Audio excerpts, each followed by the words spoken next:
Joe, it's too late for me.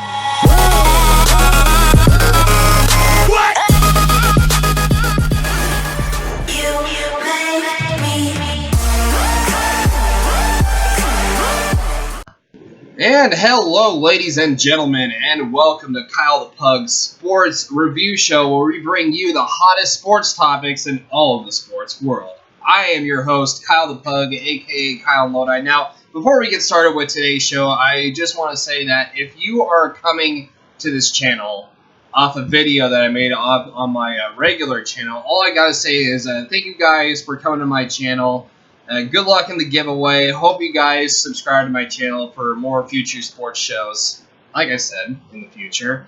And I will talk about more sports topics, in the upcoming weeks, so that way we can get everything together. So, and again, don't, like I said before in my other video, don't unsubscribe, don't unfollow if you don't win. I mean, I'm definitely going to be doing more, giveaways here in the future, and I just want to say is that stay loyal, and like I said, I'll be doing more in the future, so stay tuned for that. So, anyways, that being said, welcome to the show. I am your host, Kyle the Pug, aka Kyle Lodi. You can call me whatever you want, whatever.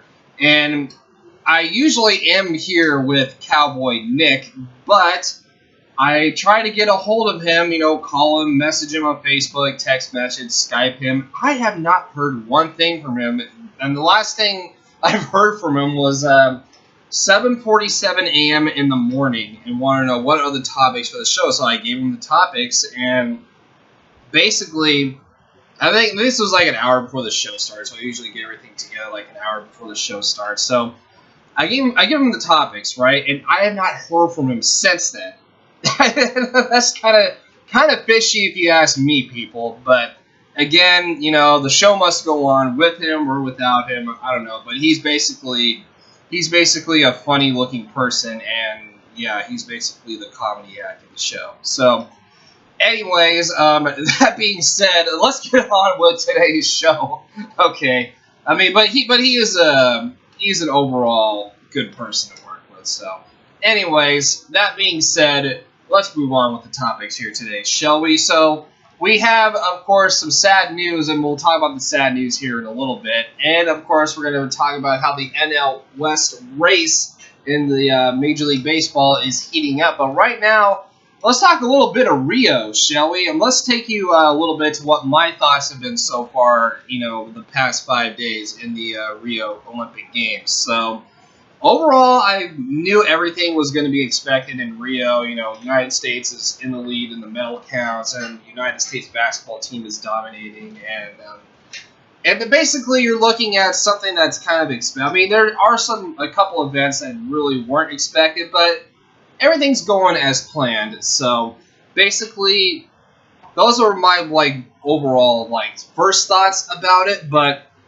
The one that gets me the most, though, the one I think is having, my favorite, moment so far of the Rio Olympic Games it's definitely Michael Phelps, for sure. He's winning, gold medal after gold medal. He just won at 20 and 21, and it's pretty much become a whirlwind 24 hours for now supposedly the winningest Olympian of all time. So, yesterday afternoon, Phelps sported a few more reddish circles on his back, and during his 200 fly semifinal heat, continuing the social media and talk show frenzy of what are those marks on Phelps questions.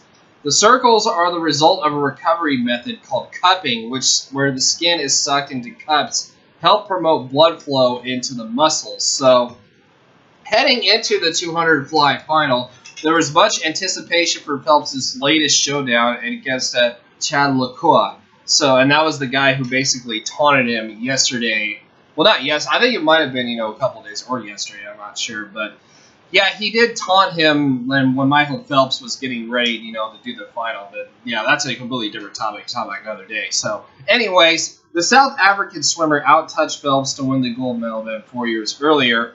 And then they drew Phelps the death stare after shadowboxing in the ready room on Monday. So, basically, he was caught looking his way to a fourth-place finish, and I'm looking at one of these photos right now, and I can probably pop it up for you guys right now. Sorry, I had to clear my throat there for a second. So here's a photo that actually was pretty funny if you ask me. So this is basically just looking at Phelps. And that's a prime example of what not to do in a swimming race. I mean, the memes are everywhere. I mean, it's just, oh my lord. It's that's like one of the biggest mistakes you could ever make, though, in the finals. But honestly, so. And then Michael Phelps made his own gesture after winning the 200 fly look for the Olympic crown for another gold medal, and he did the old little finger wag.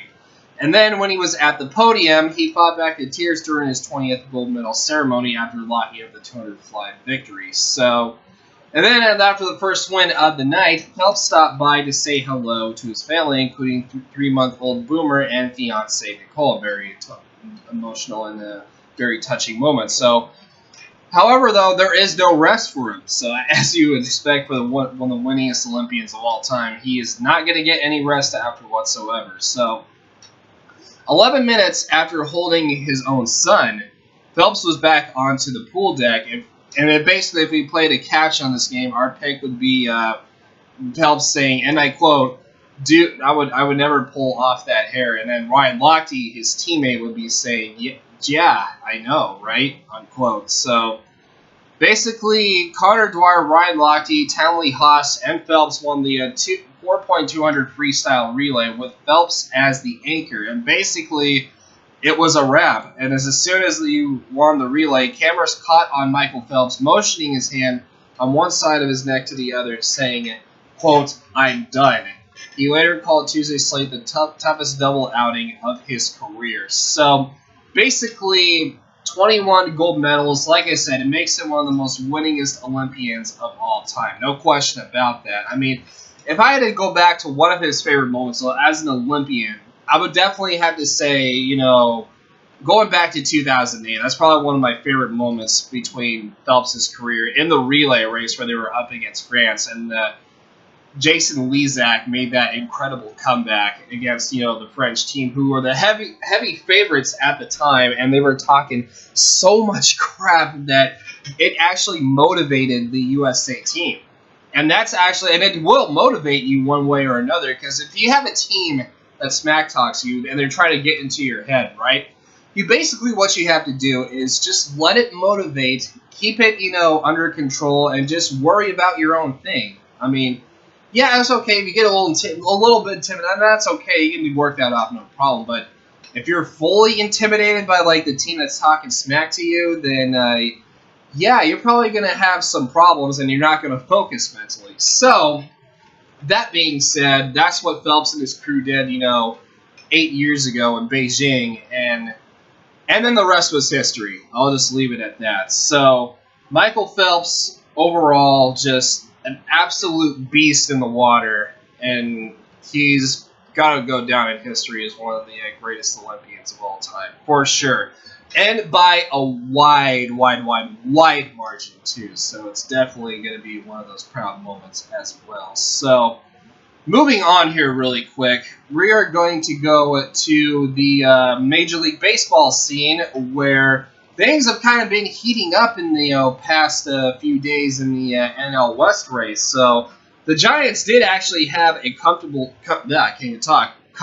lead, since May 14th, and they were up by 6 games. I don't know, somewhere around there. But the Dodgers have actually started to make a little run. Yeah, so they've made a little run. They've won, 4 games in a row. They're 6-4 their last 10 games. They've been doing, not superb, but they've been doing their thing. They're trying to get themselves known back into the NL West picture, and then it actually has been working for them without Clayton Kershaw too, which is actually the funny part about the whole thing, because Kershaw is out for, I would say, at least he's on the 60-day disabled list, so he probably be out for quite some time. I don't know if he will be. Even if the Dodgers do make it to the postseason, I don't know if he's going to be back for that or not. But anyways, this NL race right now, it's like I said, it's starting to heat up, and the Giants are currently playing right now. They're playing against the Miami Marlins, who are also a pretty decent team for that matter, trying to get themselves in the wild card race, or just for whatever reason, and they're trying to get in there. They're battling the Cardinals and of course the Giants and the Dodgers. Well, I don't know about. Well, that's going to depend on who's going to win this race, the NL West race. I mean, let's say the Dodgers win the NL West or the Giants will win the NL West, then that other team who's in second place, they'll probably get wild card advantage, and vice versa. So going to the actual advantage, the best team right now, National League, no questions, the Chicago Cubs, no doubt. I mean, they've been on fire since the get-go, and when you're coming this late into the season, you gotta think to yourself that this might be the year that the Cubs can actually do it. I mean, if you think about it, they have the pitching. They finally got that bullpen piece with Aroldis Chapman. I kept saying Aroldis, but people have been saying it's Aroldis. I mean, I don't know why I keep saying that. It's so stupid to me, but that's whatever. I say it how I want to say it, but anyways, and then when you have the Nationals, of course, second best team, in the National League, and of course the Dodgers, Giants are tied for third best team, of course, and we have, and then I said the Marlins and everybody else, and St. Louis Cardinals, and then the Pirates up there somewhat. But either way, it's going to be an interesting race down the line in the NL West. I mean, the Central, okay, you got the National, you got the Cubs and the Nationals, and they're pretty up by wide margins in their division right now. But the Dodgers and the Giants, I mean, the rivalry, like I said, it goes back for a long, long time. And you're talking about a longer time since,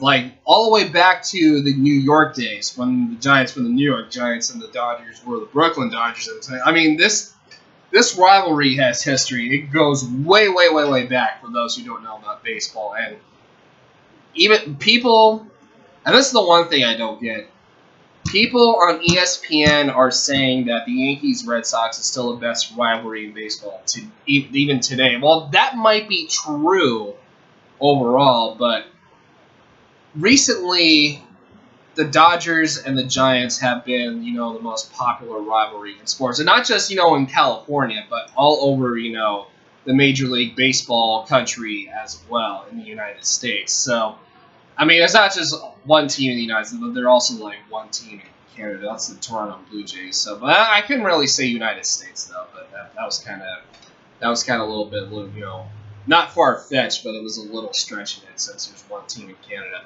But anyways, I mean, the past few years, Dodgers-Giants rivalry, I mean, never fails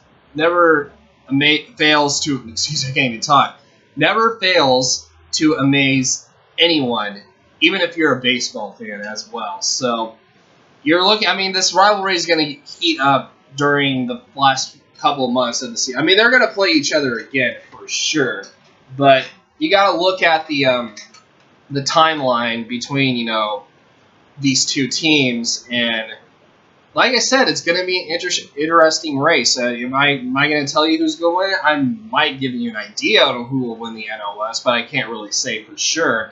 But we're just going to let it all play out, and hopefully we can enjoy a good NL West race and to fight to the finish to see who gets a playoff spot. So that being said, we are going to move on to our final topic of the show today. I know it's going to be a little short show today because, Cowboy Nick is not here with us, but at the end of the day, the show must go on.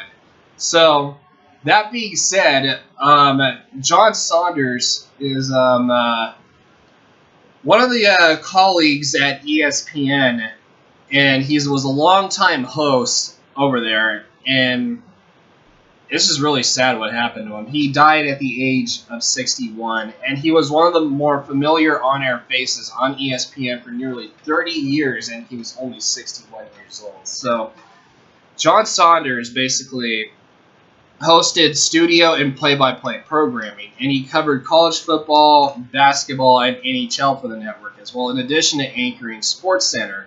He was also host of the Sports Reporters as well. So born in Canada, Saunders was an all-star defenseman in the junior hockey leagues of Montreal. He played at Western Michigan and, of course, Ryerson Polytechnical in Toronto, become one of the most prominent broadcasters in his time.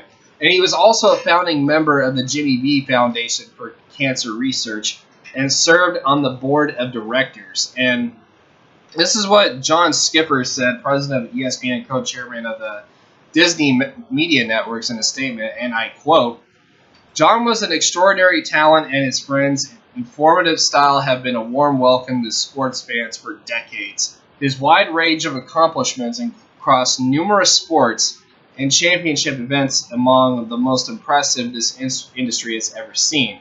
More importantly, John was a beloved and devoted family man who cared deeply about people and causes, as evidenced by his by his long-standing efforts as a passionate board member for the Jimmy V Foundation for Cancer Research. He was one of the more significant and influential members of the ESPN family, as a colleague and a mentor, and he will be sorely missed.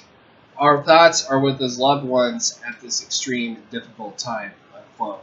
And that was a quote by him, obviously. That was a pretty long quote, and it was a very emotional quote as well. So, anyways, Saunders joined ESPN in December 1986 to anchor SportsCenter, but he became a voice on college basketball and the WNBA and hosted ESPN's coverage of the Stanley Cup playoffs from 1993 to 2004. He also worked on the coverage of the World Series and Major League Baseball All-Star Game. And Dick Vitale, or Dickie V, as the college basketball fans would talk about him for, the longest time. This is what he said about this, and I quote, "John Saunders represented everything that was good in a human being. He was all about family and helping people. He was as good as it gets, and he had deep loyalty for love and for the love of others. His work for the V Foundation was so special. He loved Jimmy V and poured his heart and his soul into the cause. He was always willing to share and give, and he was also played a vital role in the success of helping so many other people.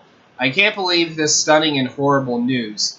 He will be forever in our thoughts," unquote. So basically, I'm looking at the Twitter feed right now as we currently speak, and we're seeing all these people talk about it. And I'll give you one example of who has been talking about John Saunders' death. And Chris Mortenson's one example, and I quote, "The news of John Saunders' death could not be more crushing. We all loved him dearly. We grieve. We will miss him. Can't replace the man," unquote. And that's by Chris Mortensen and fellow NFL insider. And it's basically sad and emotional because I remember seeing him on ESPN college football majority of the time. He was on hockey and he was on everything else as well. So Western Michigan, of course, going back to his timeline, was one of the schools which Saunders played in the 1970s, and people will remember them too. So, and this is what Western Michigan hockey had to say, the whole thing, and I quote, "He played one game for, of course, Western Michigan hockey, but he always gave a tremendous amount of support to the program. Rest in peace, John." So, Saunders' survivors, including his wife Wanda and his daughters Aliyah and Jenna. So, that being said, awful news of what happened to John Saunders. I mean, you will be missed by ESPN, and you will be missed by sports fans all over the world as well. So, rest in peace, John Saunders. So, that being said, guys, thank you guys so much for watching the show. And if you guys did enjoy this little short episode of the Sports Review Show, please drop a like, subscribe if you're new. Don't forget to, do all those things. Definitely helps my channel grow as well. And again, I am Kyle the Pug, and I will see you guys next time on Friday for the next episode of Kyle the Pug Sports Review Show. So, have a good day, and as always, stay safe. Peace! You've been out all night, I don't know where you've been. You're slurring on your words, not making any sense. But I don't fucking care at all, 'cause I have hella feelings for you.